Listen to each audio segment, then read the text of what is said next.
पुण्यातल्या हॉटेलमध्ये नशेचा बाजार सुरू होता. तसा धक्कादायक व्हिडिओ समोर आलाय. फर्ग्युसन रोडवरील हॉटेलमध्ये ही नशा पार्टी सुरू होती. अल्पवयीन मुलांचा ड्रग्ज घेतानाचा इथला व्हिडिओ आता व्हायरल झालेला आहे. मुलांना बारमध्ये सर्रास ड्रग्ज देतानाचा हा व्हिडिओ आहे आणि त्यातही ही मुलं अल्पवयीन होती आणि ते ड्रग्ज घेत असल्याचं दिसतंय. अग्रवाल प्रकरणानंतर सुद्धा पुण्यामध्ये नशेचा बाजार सुरू असल्याचं समोर आलं आहे. पुणे पोलिसांचा बारवाल्यांना आशीर्वाद आहे का? बारवाल्यांमध्ये पुणे पोलिसांचा धाक उरलेला नाहीये का, असे सवाल या ठिकाणी उपस्थित होत आहेत. तर पुण्यातील हॉटेलमध्ये सर्रास ड्रग्ज विक्री होते का, असाही सवाल यामुळे समोर आलाय. तर फर्ग्युसन रोडवरील L3U या हॉटेलमधील व्हिडिओ असल्याचा दावा केला जातोय. पाहुयात याविषयीचा लोकशाही मराठीचा हा स्पेशल रिपोर्ट.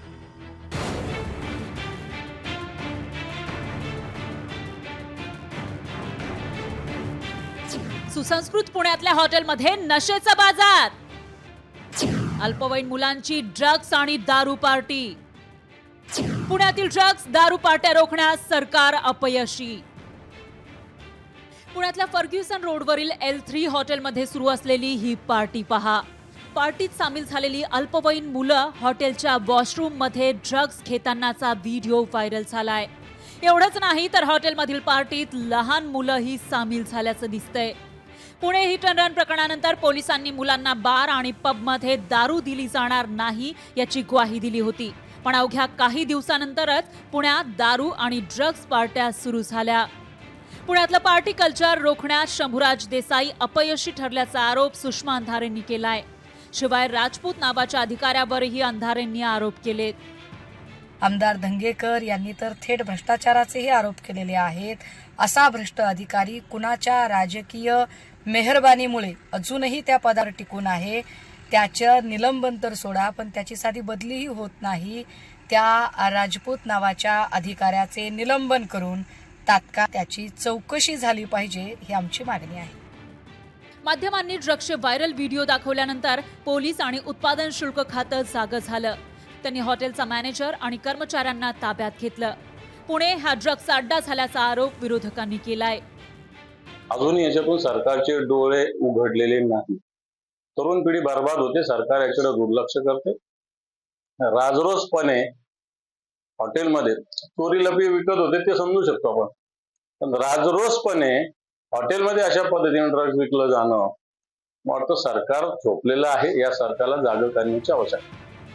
उत्पादन शुल्क मंत्री शंभूराज देसाईंनी विरोधकांनी केलेले आरोप फेटाळले. या प्रकरणी सरकार कठोर कारवाई करणार अशी ग्वाही त्यांनी दिली.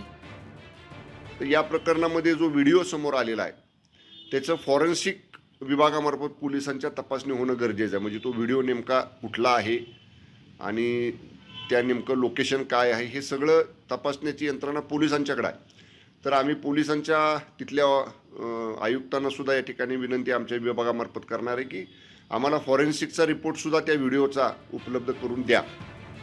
मुख्यमंत्री शिंदेंनी सरकार या प्रकरणी कठोर उपाययोजना करतंय आणि ड्रग्ज मुक्त महाराष्ट्र करणार असल्याचं म्हटलंय. ड्रग जिकडे सापडेल त्याच्यावर कठोर कारवाई पोलीस करतील आणि त्याच्या मेन जे पेडलर असतील, मेन जो सप्लायर असेल तिथपर्यंत पोलीस जातील आणि त्यांना बिलकुल सोडणार नाही. आणि ड्रग मुक्त मुंबई जसं आपण मुंबईमध्ये करतोय तसं ड्रग मुक्त महाराष्ट्र झाला पाहिजे, अशा प्रकारची सरकारची भूमिका. पुण्यातलं पब कल्चर खूप खोलवर रुजलंय. त्यामुळे पोलीस आणि प्रशासनाला ड्रग माफिया जुमानत नाहीत का, असा सवाल पुणेकर विचारू लागले. चंद्रशेखर भांगे, लोकशाही मराठी, पुणे.